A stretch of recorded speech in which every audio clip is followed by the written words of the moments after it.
In Chapter 7, the element I chose to discuss is element 24, noticing when students are not engaged, by Carrie Goodman.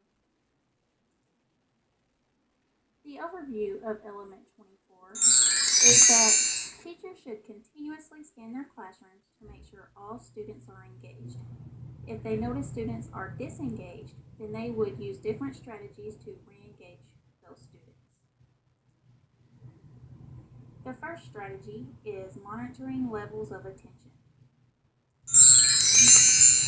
If one or two students are not engaged, then the teacher can use proximity, questioning, gestures, or eye contact to subtly re-engage those students. If there are a few students disengaged, for instance, an entire group or half of the class, then the teacher can re-engage the whole class with an activity. The teacher can use technology by asking the entire class a question and have them submit their answers with clickers. They could also use TeamMaker to organize students into small groups and give the groups nicknames. When a group is disengaged, they can post a symbol by their group name, indicating they need to re-engage. The first questions being asked should be easy so that the majority of the classmates know the answer.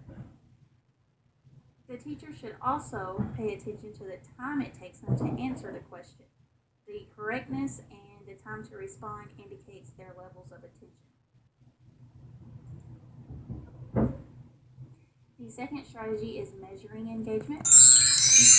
The teacher would ask questions periodically to determine the student's levels of attention, then use this information to know when and how to re-engage the students. As with the first strategy, the students could use clickers to periodically submit their answers.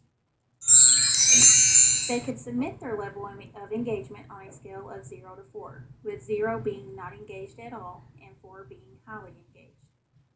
If students report low levels of engagement, they should also submit a text message that includes questions or suggestions they might have in order to improve their engagement.